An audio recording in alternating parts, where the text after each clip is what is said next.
Hello. Hey guys. Hello. Hi, Hsu Ken. Hey, how are you feeling better? Unfortunately, not. I actually have COVID. I tested Ah, positive yesterday.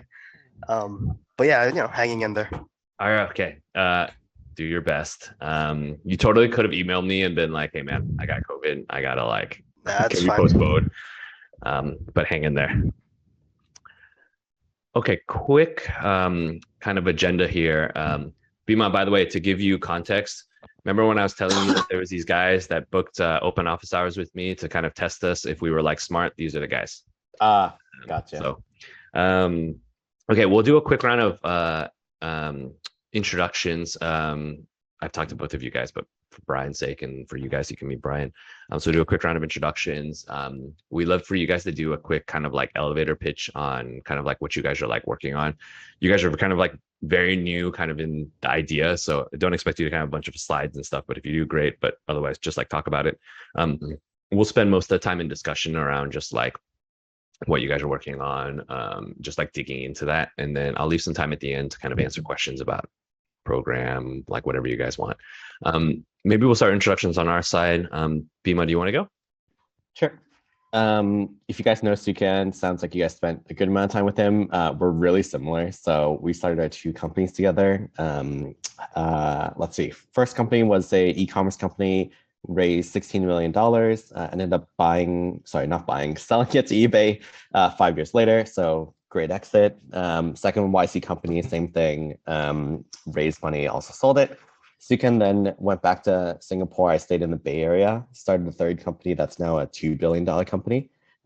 So all in all, just all we know how to do is create companies. What else do I have for you guys?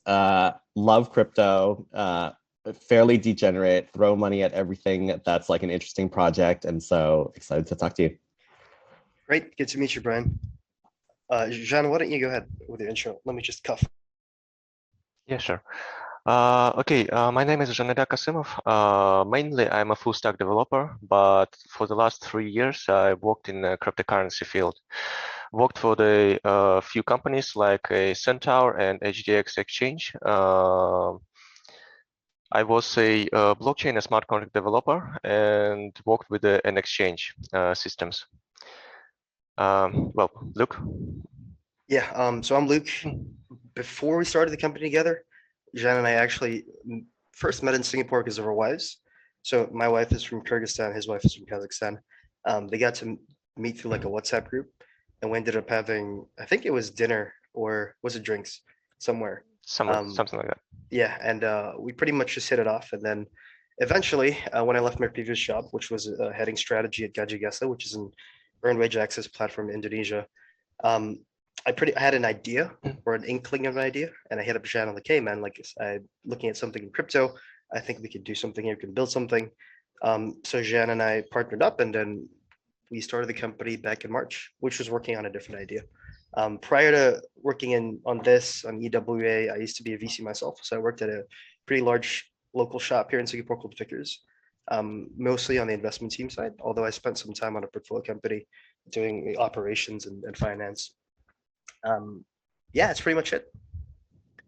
And maybe kind of like go ahead and kind of like do your pitch, but I think it's kind of helpful for Brian to kind of like hear kind of like your guys' like progression. I mean, this is kind of a new idea, but I think it was helpful for me to kind of hear kind of like the progression, how you guys kind of like stumbled. This is kind of like a poor way to say it, but kind of like how you kind of like landed on kind of this idea. So maybe kind of share that context with Brian as you're talking about what you're doing. Sure. So basically, when we started out in March, we raised roughly 500 grand in angel round, in an angel round, and we're working on an insurance system for crypto. So basically, if you wanted to invest in any random altcoin, you would have the option of purchasing, rug pull insurance. And we quickly figured out that a lot of users kind of price that in to begin with when they make investments. So they're prepared to lose it all. And we eventually decided like, hey, we're not getting any much traction with this. And we decided we had to pivot. So we were talking to Hsu Ken at the time, and he was giving us ideas about how we can test and how we could use ads to really see if there's people who want what we're building.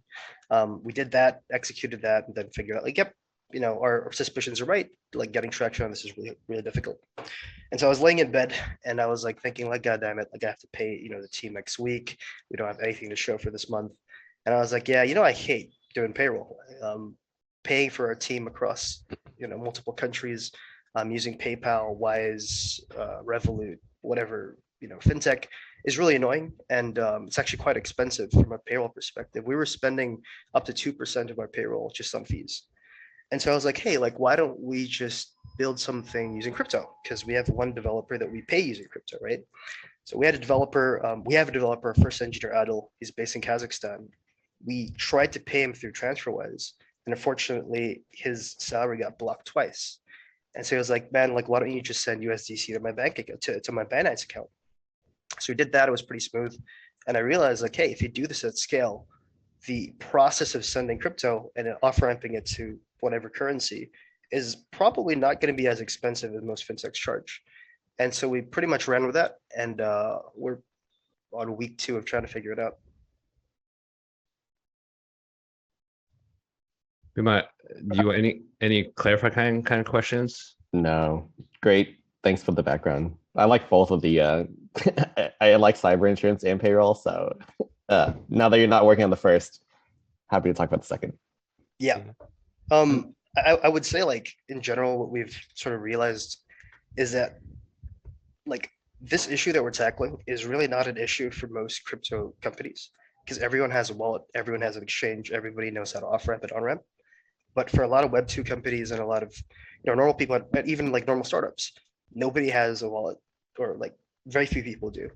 And so the way we think about it is, how do you sort of create this experience where people just interact with you as they would with a Web2 sort of play, but on the background, like, unbeknownst to them, you have this entire thing where you created a wallet for them, you've off-ramped for them, and they've gotten everything in fiat, which is not as easy as we thought, but yeah, we'll get into that later.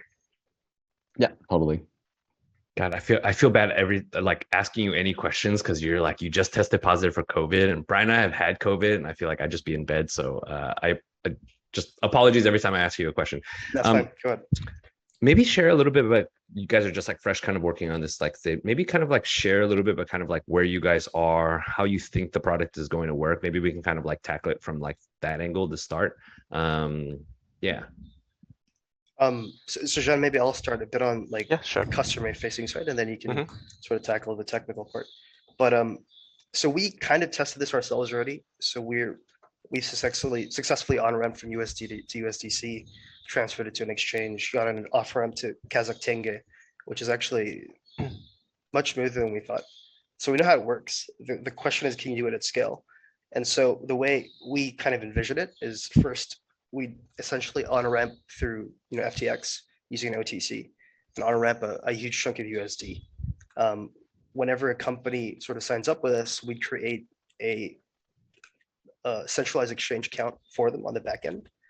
And whenever they give us, their employee information, like, for example, these are the names, these are the amount that you have to pay, there's their bank account details, we basically just whitelist those bank accounts under that centralized exchange account, and withdraw the USDC through there. The part where we're still trying to work on is, how do you successfully do that for USD to local fiat for every country? Because for some exchanges, the coverage for the local currency is not very strong. And so we might be in a situation where people can only get USD, and they can't get, they can't get local currency, which is not bad, but still, it's not ideal. That just might mean that you just like are targeting certain countries first, right? It probably doesn't work for all the countries. Yep. Do you have a sense of like how much faster it will be kind of using your, and look, you guys are just getting started, but like how much faster it'll be going through your guys' kind of like platform, and what the fees will look like? Because I think at the end of the day, it's like, is this going to save money? Can I do it kind of like faster, right? Do you guys have a sense? Yeah. So interestingly, like, when we first started out, I mean, I had the assumption that speed would also be important, but it turns out it's not really the case. Because for a lot of payroll companies that exist, what typically happens, whether you're a local payroll or international payroll provider, the companies will wire you the entire payroll at least 1 week before you're supposed to disperse it completely. And so speed is already sort of baked in. And I think it's pretty marginal, the advantage you get by being able to wire like 1 day in advance or like 2 days in advance instead of 1 week in advance. And so it's really about the cost. And so it depends on like it depends on the size of the transaction, but generally speaking, if you're going to use Wise or whatever fintech, you already have baked in costs like ACH, which is when you're transferring money to Wise, and the Swift cost, which is Wise sending to them, and then you have the Wise fee on top. So for a $5,000 transaction, you're looking at roughly like a $9 fee, $9 cost structure for Wise. For us, I mean, the only thing we really have to pay for is gas, right?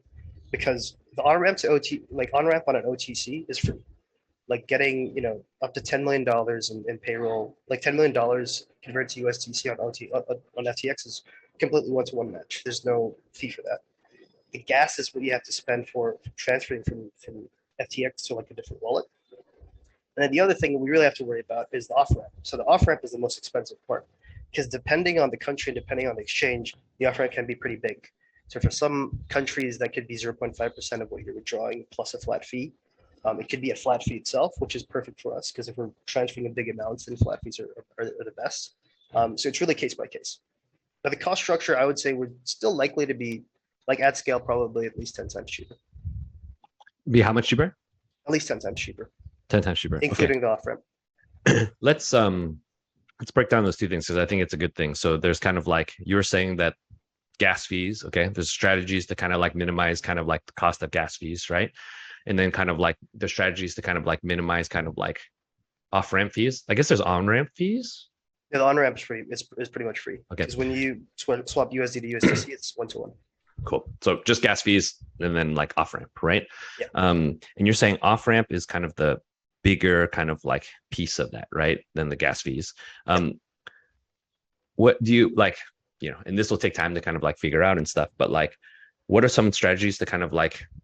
Are there ways to kind of like minimize more of the off ramp fees? Like, and think longer term, right? Like you got more time to work on this. You got like kind of more scale and stuff. And then maybe with the gas fees part too, right? Like, I don't know what coin you're thinking about using, or like what you like transferring across, right? But there's always kind of like new chains coming up with like lower gas fees or whatever. So maybe talk to me a little bit about kind of like at scale, longer term, like how would you kind of get these kind of costs lower?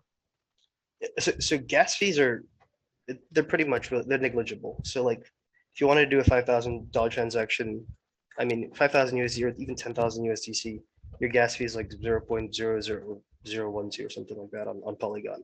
If you're using Ethereum, then yeah, it's a bit more expensive. But if you use a cheaper chain, it's pretty much, it's not even like 1 cent. So the off ramp is harder because most countries you can do P2P, but the volume on P2P is not high enough. So for example, if you go to Binance and you want to exchange, let's say Tether or USDC to Kazakh tenge, right? You can find people who are buying USDC actually at higher rates than you would get on Google or in local exchanges or banks. So you can actually make money on the spread there. The problem is the volume is not high enough. And so eventually you have to withdraw to a bank account, or you have to be able to withdraw to a local bank account and then do local transfers. So at scale, ideally, the way we think about it is, can you make a local bank account in pretty much every country, withdraw from a centralized exchange to there, and then basically just do local transfers, because then local transfers are pretty much zero. I mean, it depends on the country, but they're much cheaper. Sorry, can I ask a really basic question? Sure. Is there any reason why you can't just hold, like, let's say you're going to Vietnam, so you're just holding dong yourself, and then you just keep the crypto and then disperse from your bank account?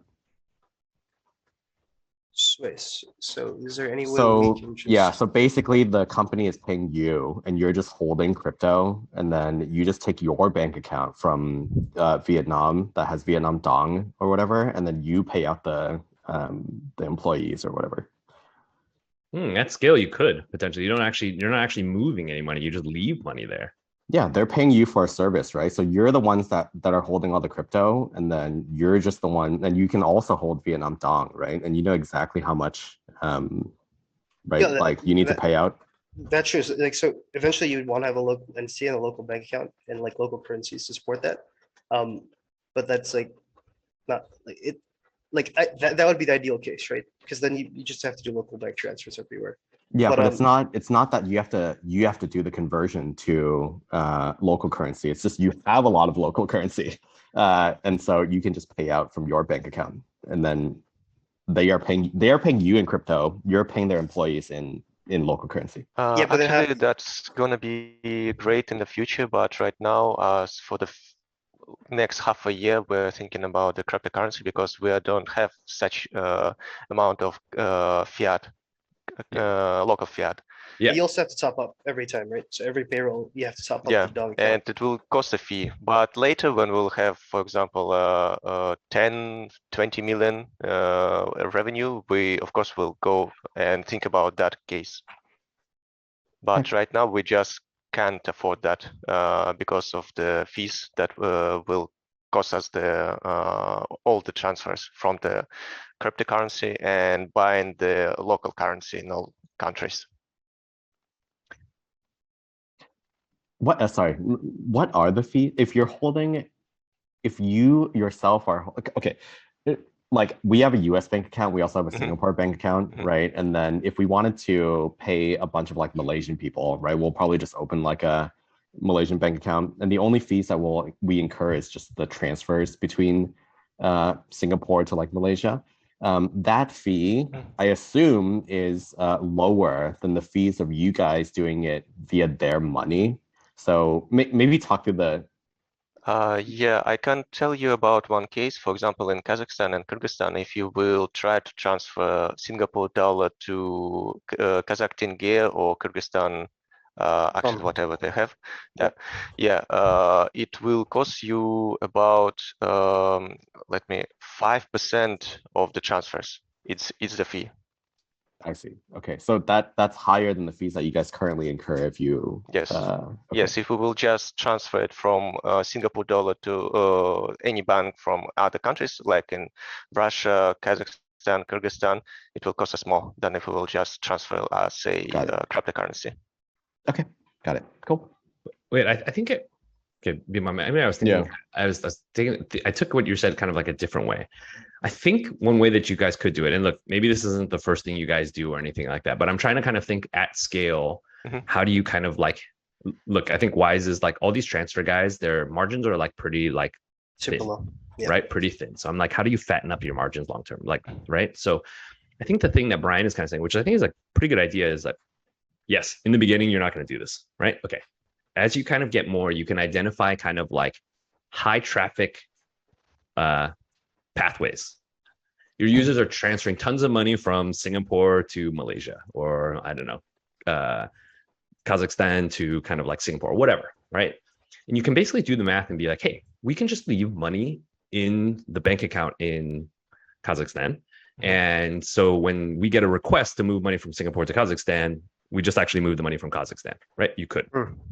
You could actually charge people the same fee because you're effectively doing the same thing. You're just kind of like making extra margin when you can do that because you're not actually kind of doing any of the work because you've already done it. So you charge the same fee, right? Nobody has to like, no, there's nothing disingenuous about that. But you can actually move the money between those bank accounts through your guys' platform, right? So basically what it is like, you know, these people are going to move 5,000. I just moved 100,000 earlier this month, and then I just moved 5,000 out of the 100,000, right? And use it through your platform, right? So transferred in crypto and whatever. So it's like you're like predicting that this is going to happen, and so you do it through your platform earlier, right? And then kind of like, and then you're just kind of like making extra margins.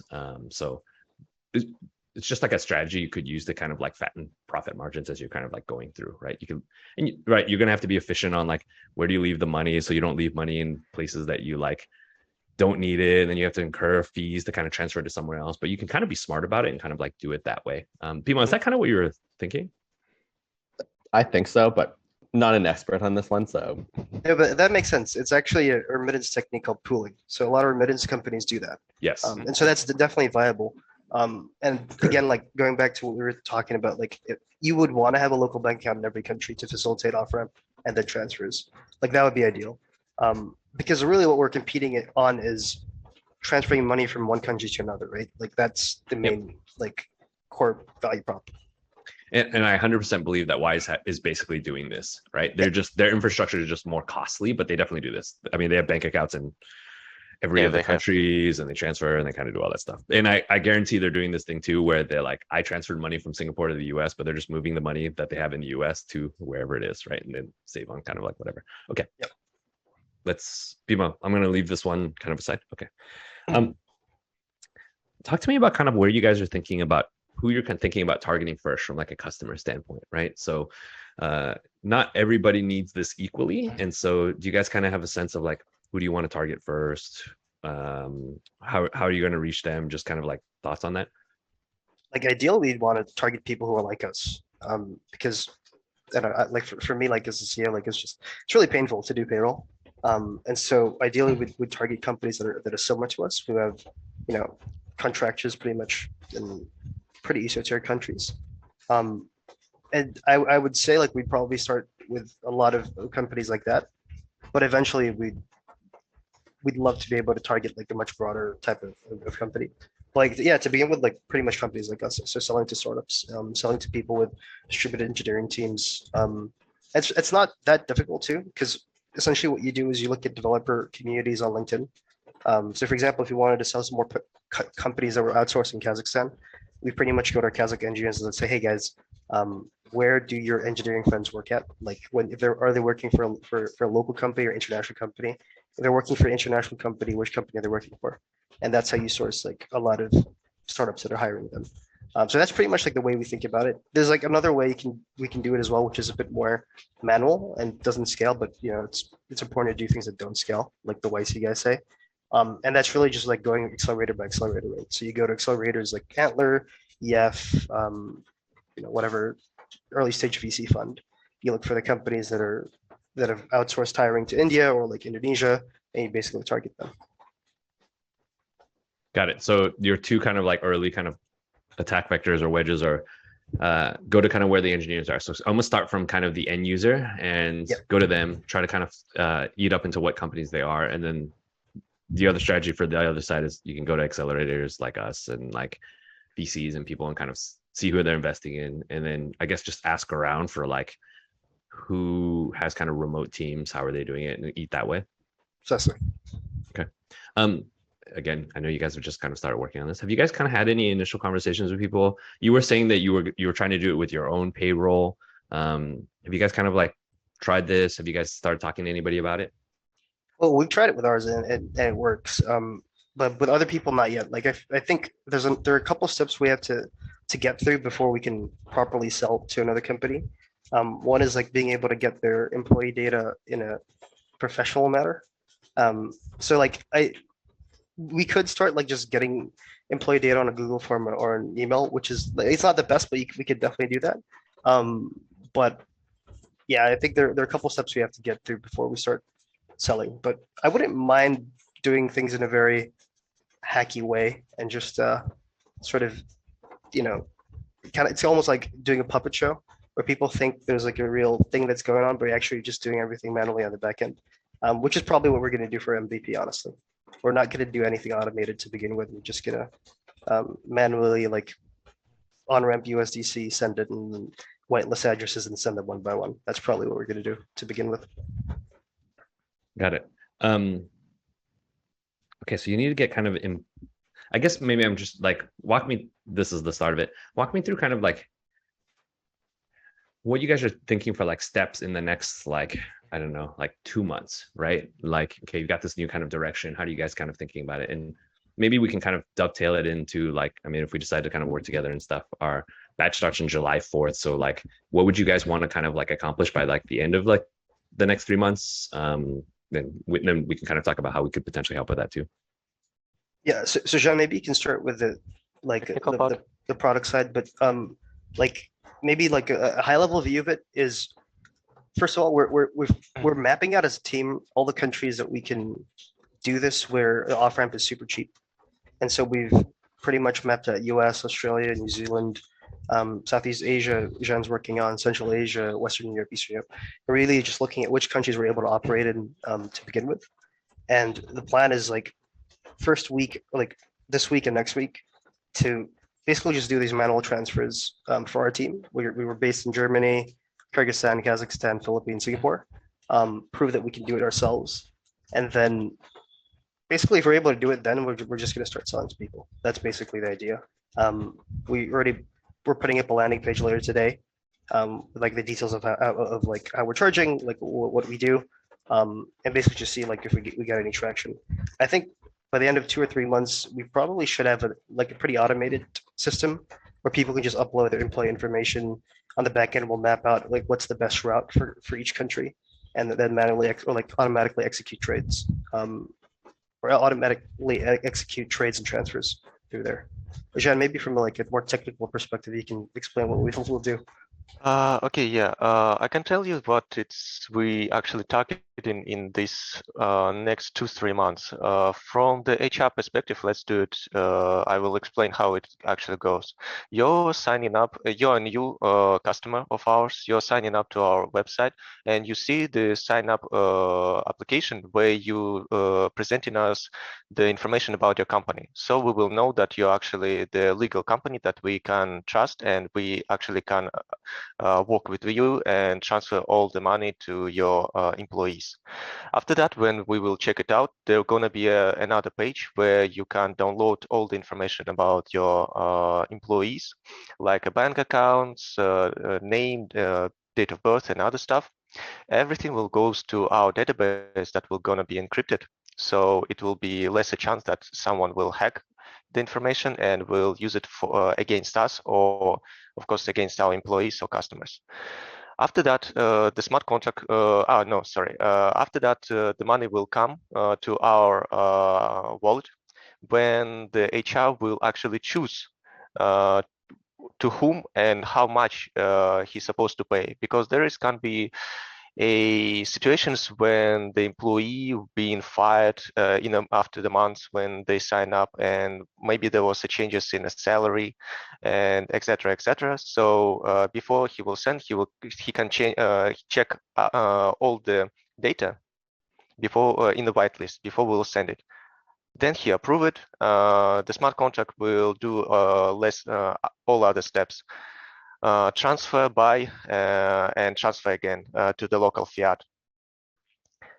After that, well, that's it. The employees will receive, ideally that we want to do, the employees will receive the local fiat in their bank accounts.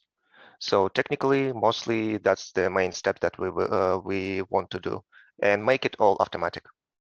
So the HRs will, for HRs, it's gonna be easier to work with.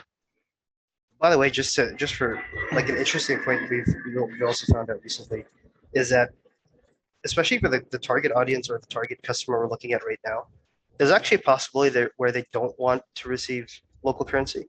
Because a lot of devs, for example, in Kazakhstan that are outsourced, they don't receive tenge because it's much better to have USD. And same for our developers, right? We pay everyone in USD. They don't want to receive some, they don't want to receive tenge. And so we can actually, like, there's a potential for us to actually skip this entire step of converting to local fiat, and just pay people in US dollar. That would be honestly the best. Yeah, they're going to be a choice. Yeah. What currencies they want actually to receive. For example, as Luc already mentioned, in Kazakhstan, there is always changes in the price, and $1 can change the price like in a week for 20 tenge or maybe 100 tenge. It depends. Yeah, inflation. Yeah, sucks. it is. I mean, you could conceivably charge less fees too if they don't off ramp, right? Yeah. And so you can give that as an option to them, right? Like, hey, don't off ramp. Yeah, that's interesting. Yeah, I didn't consider that actually. Let me note that down. I mean, look, maybe they want off ramp at some point. That's fine, but like, you can just be like, you don't have to off ramp it right this moment, right? Okay. Also, sorry to interrupt. The fees will also depend on the countries that the company work in. For example, in the Kazakhstan, to charge them the prices that we have in Singapore, it would be higher for them, and it wouldn't be so how to say It just wouldn't be profitable for us. Yeah, profitable for them and for us too. Yeah, I think you got to just make a list of like the countries that you support and do the math, right? Yeah. I want to change topics a little bit, but maybe let me react to kind of the 3 months in your guys' plan for that. And Beam, I'm curious kind of your thoughts on this too. I don't think you necessarily need to build all that stuff out. I can imagine the next 3 months, you're just getting customers that you kind of like know. Like, let's say you are part of Iterative or whatever, like you just work with a bunch of Iterative companies that are doing this. You just try to build that out and you can kind of do a bunch of stuff manually. Because I think if you want to raise kind of the next round on top of that, I think you want to kind of like prove traction. I think you can do enough kind of manual stuff in order to kind of just like do that. So like, Don, maybe you're like building the stuff kind of in the back end, but like Luc, I feel like I would just be like just signing people, like don't wait for any of this stuff, right? That's exactly what we're doing. Yeah. And because I feel like you could kind of just get quite far kind of showing this, right? And by the time demo day rolled around, if you have a bunch of customers and then Don is like pretty close to kind of like automating this, or kind of like there's parts of it and you kind of understand it well and all of that, I think that's like enough. So I wouldn't kind of like go into like all I'm doing is coding mode. I would like be selling and then kind of do the back. Dima, you kind of agree with that part? Yeah. Yes. I mean, you definitely should do the manual thing. I think two just quick thoughts. The first one is TendoPay is one of our companies. They actually did a ton of payroll stuff. And what that's right. what we discovered was the larger the company, the more integrated their payroll is. Yep. And the more familiar they were with kind of like software, and you kind of like have to get to like parity somewhat. So they also did a lot of manual stuff, but it was kind of like surprising to me how much tweaking HR wanted on, I don't know, adjustments or like reimbursements or like on this like all this like fancy stuff. So definitely start manual, and then it'll be harder and harder to replace people's payroll as the companies get bigger. Is one thing. Switching cost gets really high. Yeah. The second thing I want to throw at you guys is if the value proposition of what you guys are doing is just lower cost payroll, theoretically, I wonder if you can integrate with payroll companies. Yes, that's one thing we're thinking about as well. Payroll companies and EORs. Yeah, exactly. It's going to be much easier. I think it's going to be much easier sell than going like company to company, right? Because you're just going to them being like, hey, instead of using these rails, use our rails, and it's like X% cheaper. So could be like an interesting, I don't know, angle. Yes. So on those points, like totally agree. So like generally speaking, the bigger the company, they already have like a benefits program, they have earned wage access, they have like a bunch of stuff tied into payroll. So it's really tough to crack that. And you also have tax and compliance, right? So it's easy for us because we have contractors, and the compliance for contractors is not as tough as when it is when you're hiring full-time employees. And yes, like the way we see it, like one potential distribution channel for us are companies like Multiplier, Omnipresent, even Deal, right? Where they have like they call it EOR, employee of record, where they basically just create a local office and hire employees from that. And the value prop for them is, look, it costs you this much. This is your current margin on managing payroll. If you use us, you basically drop you increase your margin by this much percent. Yeah. And so that could definitely be a way. Yeah. I would still start at the like not manual, but like one-to-one companies, right? Start early. But yeah, the expansion path is clear, I think. So I actually, I think this is an interesting kind of like strategic pivot kind of decision that you have to make at some point later. Which is, I think it's pretty clear early on where it's like work with startups and grow with startups, right? Who don't have this. They're like, it's like the founder doing it themselves and they hate their life and all that kind of stuff. And you kind of grow. Gusto did that in the US. Gusto's like the co-founder actually got COVID at his wedding, jerk. And so that's like what they did. As you get bigger, there's an interesting part where it's like, do we just do the cheapest way to move money around the world? And you're just like, you win that, you own that. That's all you do. You plug in with all the other kind of like payroll systems, blah, blah, blah, that kind of stuff. There's another version of this where you're basically like the transfers, and the cheapest transfer is the wedge. And then I'm going to kind of like start building out some of the other kind of like payroll kind of functions and that kind of stuff. Yeah. I don't know if I have an opinion on which one, but that seems like something that comes down the road, right? Not something that you necessarily have to kind of figure out right now, but like to me, I'm like, it's probably a question like somewhere down the road, right? Like ideally, it would love to be integrated with everything, right? Like you'd have payroll, you'd have earned wage access, You'd even have EOR. I think that would be fantastic because if you look at how much Deal is charging, it's actually pretty egregious. It's Dude. like $35 per employee per month. Oh That's no, insane. it's more than that to transfer the thing. I mean, we try to use them. It's 15% of the salary. Yeah, but I mean 15%. that's the highest like payroll Yeah. percentage I've ever heard. Like I've heard up 5%. Like Indonesia is the cheapest, right? You can do it for one. Like people expect you to do it for $1 per employee, but 15% is insane. I've never heard like such a high. Yeah, but And by the way, they're that would be growing like best. crazy. Yes. I mean, just insane. So, yeah. So I think that's a thing you'll have to kind of figure out somewhere down the road, right? Do you kind of do the whole vertical kind of like thing, and this is just like you have to believe that this is like a super good wedge, or you're just like, nope, we're gonna stay in here. And then at that point, maybe you're kind of like, are you just like the next version of Wise, right? Yeah. Just kind of back in. It probably depends on where the customer pulls us, right? Like one thing I learned at Gajigesa was we were doing EWA and everyone wanted us to do payroll as well. And so we were like, okay, we're going to build a payroll product. And so I think if like it'll probably come to that. If we're doing payroll for people and they say, Luke, I want you to do my taxes as well. I want you to do my compliance. We'll probably have to build a product like that as well. So like you said, as these like we kind of grow as these companies as our customers do, and eventually they'll probably be asking for those features, just because they literally do from a legal standpoint. But yeah. Yeah, and you'll have to kind of be careful too, because sometimes it's like people ask you for stuff and it's the wrong path, right? People will probably ask you, hey, can you do the rest of it? And maybe the answer is no, right? Yeah. But you know, you can kind of see where that kind of like goes down. I feel like I get it, Bima. How are you kind of like feeling about it? I think it's great. I think it's great. I don't I don't know. Or maybe let me ask you this question. If your company fails, right, in like 6 months, 9 months or whatever, what's the like most likely factor? Like for me, the biggest risk has always been the off-ramp. And so like based on how centralized exchanges are getting regulated, there's actually a pretty decent chance where fiat off-ramps are not going to be easy. And so if you remove that from the entire equation, like that's like a death blow to the company, because then you can transfer crypto, but you can't get fiat out. That doesn't do anything for people, right? To me, like the regulation on centralized exchanges, especially like Binance, Kraken, these really big centralized exchanges, they're in a lot of countries, but people don't realize you can't withdraw from Binance that easily in every country.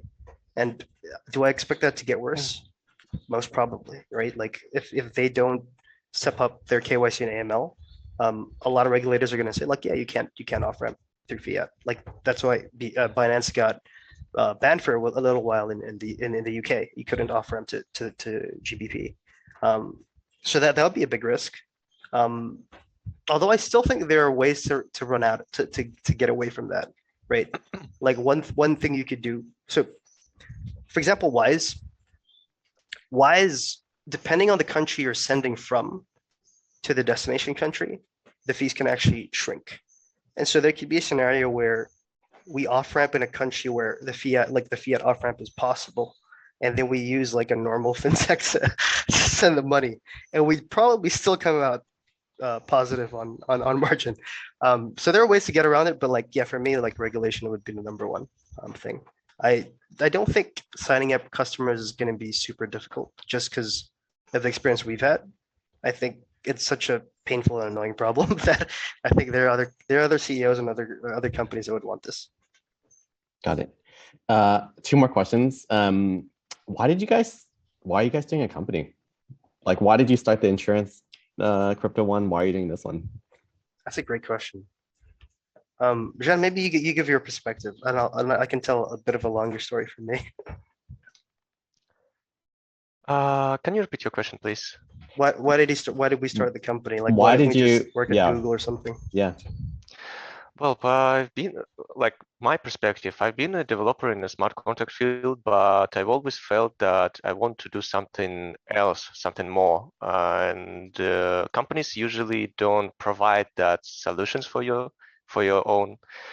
And I've always wanted to make my own startup, my company maybe in the future. And I thought that right now I will gain an experience, and later on, when I will be ready, I will find the investors with, I will be, of course, I will have an idea.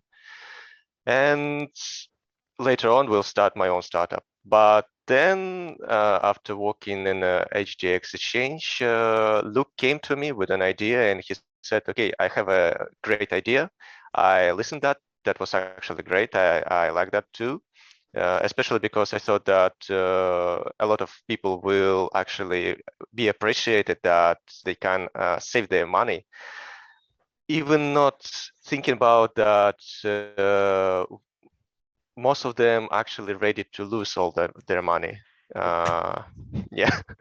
Well, at that time, we thought it's actually a great idea, especially because me, myself, when I tried to do a crypto investment, I wanted such kind of coverage for myself. But I didn't know that all of the other people just want to waste their money, and if they will lose it, that's okay for them. Well, that's a different mindset. And right now, I'm actually glad that Luke came and he had an idea, and especially because he got a few links to the investors, and he got an investors already, because that's actually a very long process for myself to find someone who will be glad to invest in your company. Yeah, I think from my perspective,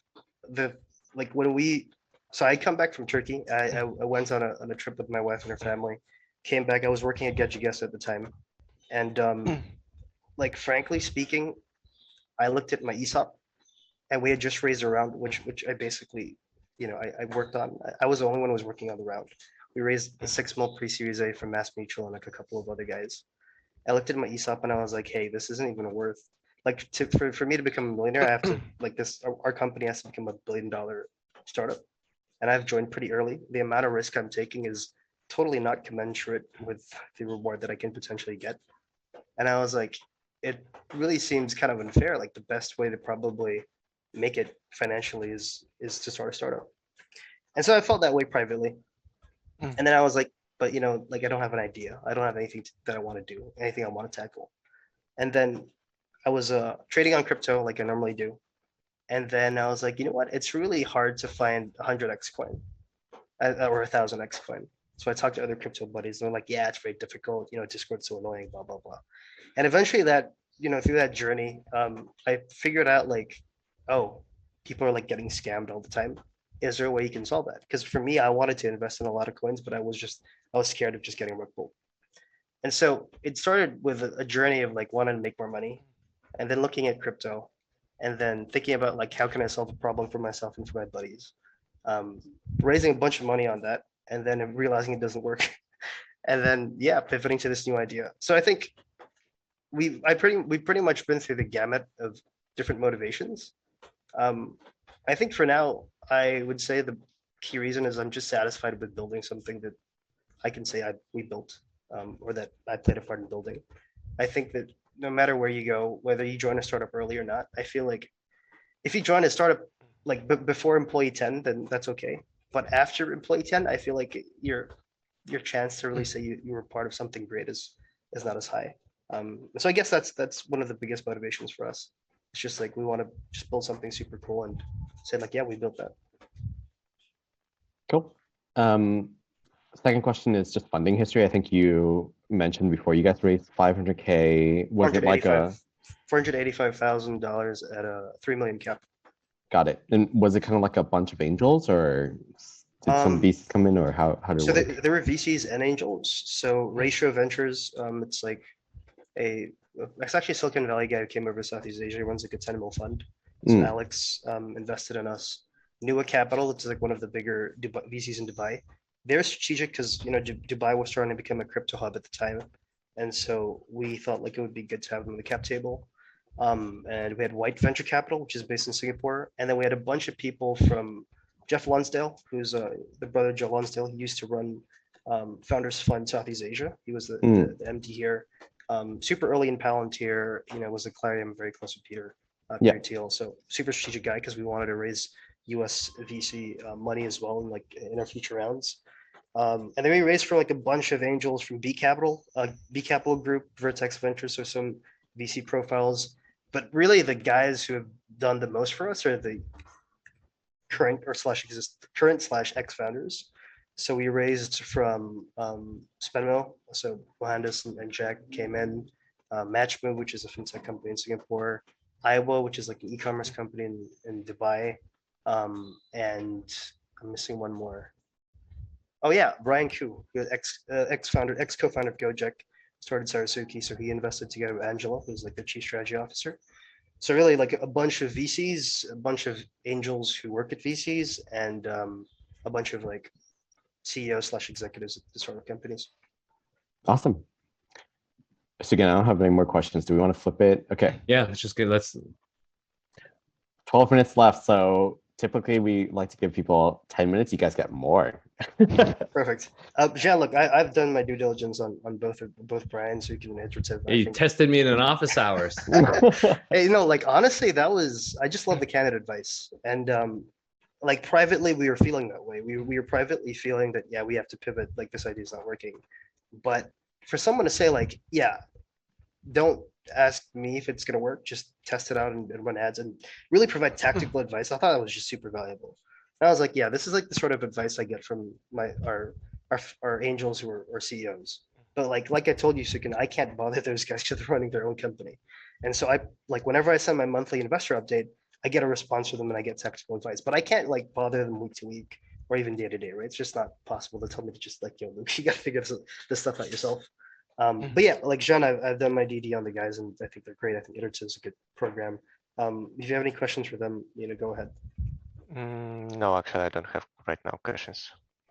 We There's can nothing we about the can we program. can give you feedback on stuff. Like what is Sure. helpful to you guys? Like whatever is Yeah, helpful. that You don't have to actually- ask about the program, but whatever's helpful.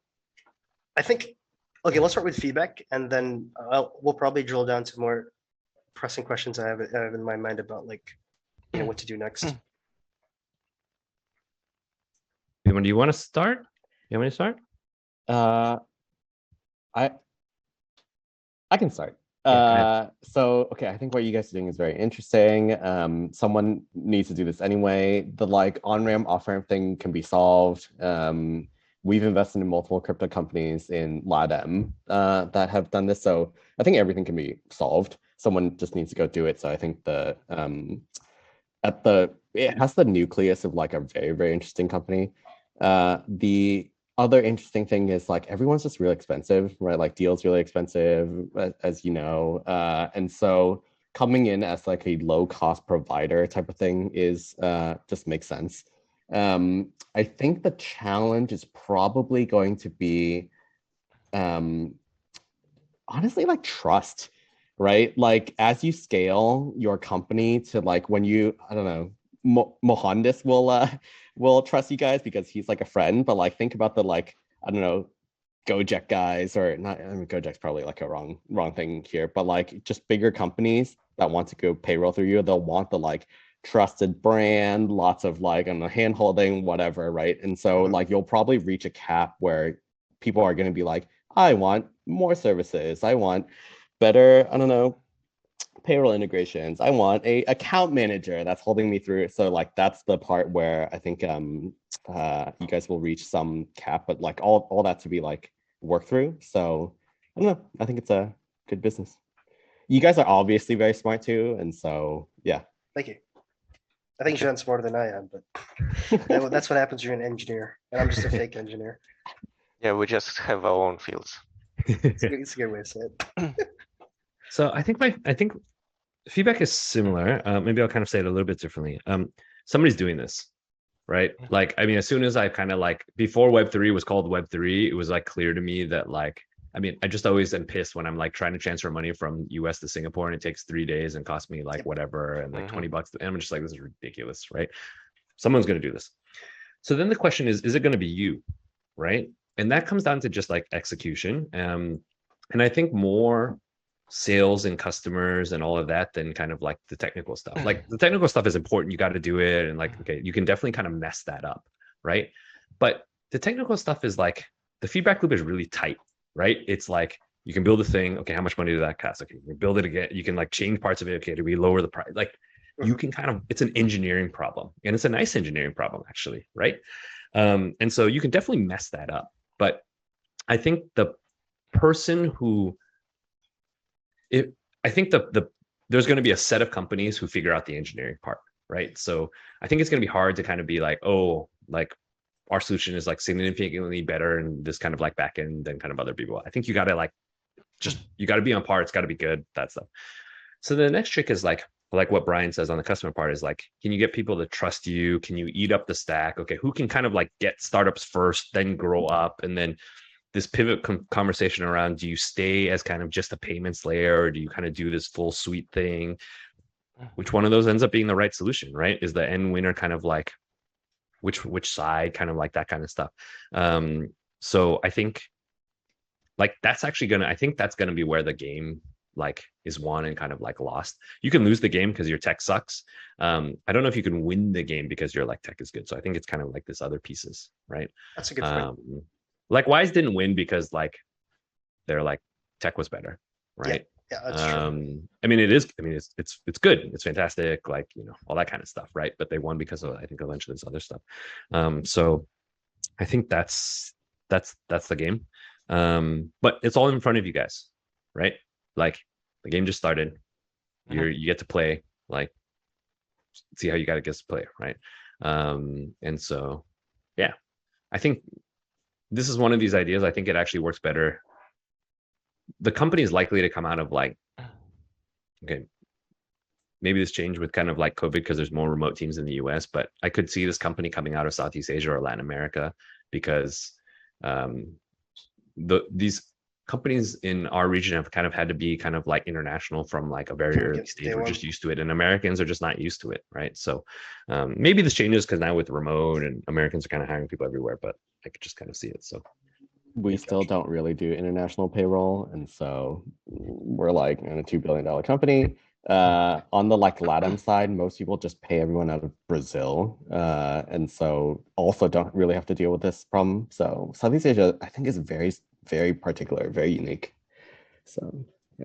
Interesting. Okay. Well, we have 6 more minutes. What else do you guys want to know? Yeah, so there was like a section on the Notion doc about preparing for the interview. It was about the 3-month plan. We already covered that, but ideally, like from a numbers perspective, like what targets do you think are appropriate to set? Like how many customers do we need to sell to? How much, like in, I guess, booked MRR should we be making at the end of the program to really come out with a strong raise? Bam, I'm kicking this one to you. Yeah, I think you just have to prove. There's 2 things you need to prove. No, I think there's 1 thing you need to prove. I think you just need to prove that people really want your product because it's lower cost. And so how many people do you need to convince? I don't know, maybe like a dozen, maybe like, really? you know, 8 to a dozen or something like that. Okay.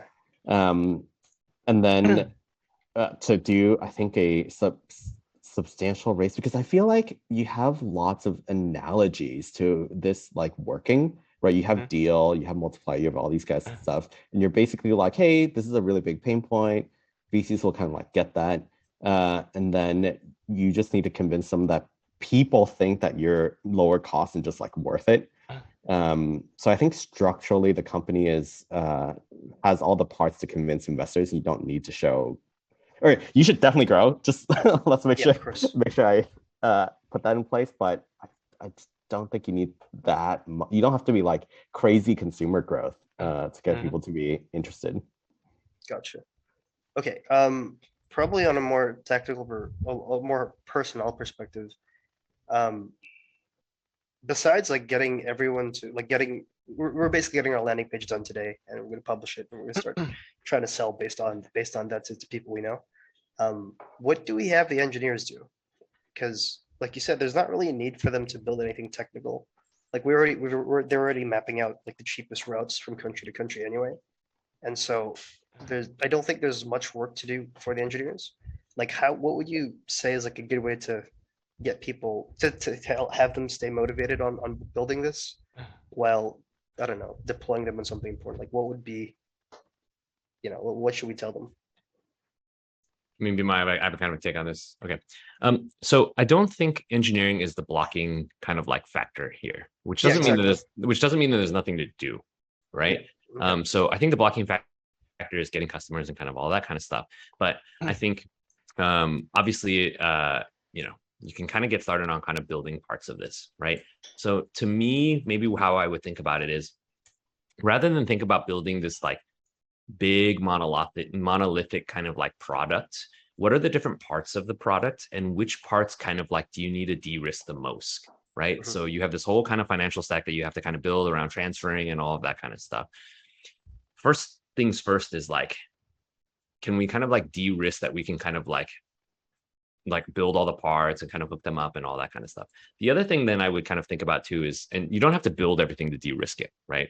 The other thing that I would think about too is, I think as you're kind of starting to sell stuff and you're learning from customers and stuff, I think you're gonna get a very quick idea of like what people are kind of like looking for and what's like, what are they comfortable with? Like, can they just like send you money and not any employee information? And they're just like, hey, we need to move this much money here, this much money there, this much money there, just like do it.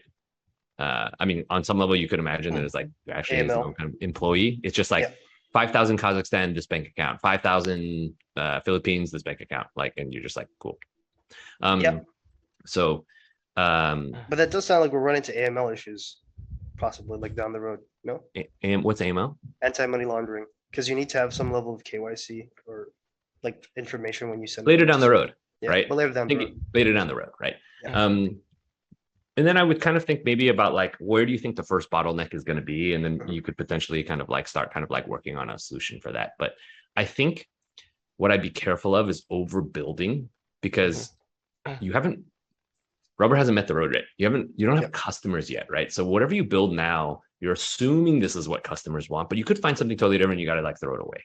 Right. And so I just would be like mindful, like we named our fund Iterative for a reason. Like we really kind of like think that. So I wouldn't be like, engineers, lock yourselves in somewhere for 3 months and just like build this product. Like that's not how I would do this, right? I think keep the feedback loops kind of tight. And I think for you, Luc, I think one of the things that helps motivate engineers is hearing what you're hearing from the front lines. Like what are customers saying? Like we used to just like, we would record some of our sales calls and like play it for engineers in like the all hands, right? Like bits and pieces. So they're hearing it. And so there's nothing more, and Zan, you can kind of back me up or you can disagree. Nothing more motivating for engineers than building something they think a lot of people are going to use, or they have confidence that people are going to use. The ultimate high as an engineer is I built stuff that people use and is helpful for people. Ultimate high. The crappiest part is building stuff that like nobody uses, right? And so you can kind of help that along. Bima, you want to jump in? I took my early engineers. I was like, okay, cool. You guys need to sell customers too. And they were like, hell no, we're not going to do this. And I was like, okay. Yeah. It was so funny. Because like at the very beginning, it's all like a lot more customer development, right? And so I was like, hey, why don't we just do this? Join me on my sales calls. And I thought it was so eye-opening. Yes. I caught certain things and they caught certain things. And so when they caught something, they're like, oh shit, like I could just like script this out and like save you, I don't know, 10 next time. It's like, yes, please. So super interesting. I love that idea. And I think some of our engineers actually have that vibe. Like I think Adil, for example, could definitely sell. He has. Or like Belt can definitely sell. Daniel has appendicitis, but yeah, when he's back, definitely. Just let me add my kind of like part to this story. That's a fantastic idea. I had 3 teams at Workmate, Underband, Blue Collar Staffing, Jakarta, whatever. I had a team that was building an app for businesses, a team building for the workers, and then a team building for our internal tools, right? They all sat in Singapore, but all of the business was in Jakarta and Bangkok. I sent the engineers on these missions. So if you were on the like use consumer part, they went to like the actual kind of sites, they kind of saw users, and then I sent them to kind of like the businesses, and the internal ones I sent them to our offices to do ops and stuff. When they came back, they had a huge list of things to kind of like work on, because they were like, they're builders, so they know what's easy to build, right? So they just like looked at stuff and they're like, this took them forever. It literally is just like a script. I can build it in like an hour, right? And they were like working on it, and they were so pumped to get back to work because they like saw it firsthand. And so just to like double down on like and tell my own stories around kind of that, I think it's like super, engineers get super kind of like excited about it. And by the way, Jean, for context, Hsu Ken and Brian are both developers. Like they originally started as developers, which Yeah, I think I is got it. super cool. Yeah. So Yeah, we can now- definitely now tell, we tell suck. engineers that. Yeah, now we suck at code. It's a skill, like any skill, just degrades over time. Yes, yes, yes. Ours degraded. I've degraded a lot. I don't even know what the best frameworks and stuff. When we started, Ruby on Rails was like the new hot thing because Twitter was kind of thing. So I think Oh. we build our chalks on Ruby. I've picked up Solidity. So I did a little that bit too. time. Yeah. Trying to keep myself, I don't know, somewhat knowledgeable. Somewhat relevant. Yeah. Okay. We've got to hop off to another call. Hey, thanks for kind of spending time with us, especially when you're kind of like COVID positive and sick. No worries. We're the next batch starts on July 4th, so we're kind of making decisions very quickly. So I think you'll hear back from us like pretty soon, probably in the next couple of days, 5 days at the max. And we'll just reach out via email, and then we can kind of like see what we want to do. Sounds Yeah, good. Sure. Thanks for your time, guys. Really Cool. appreciate it. Thank you. Thanks, Take guys. care. Bye. See ya.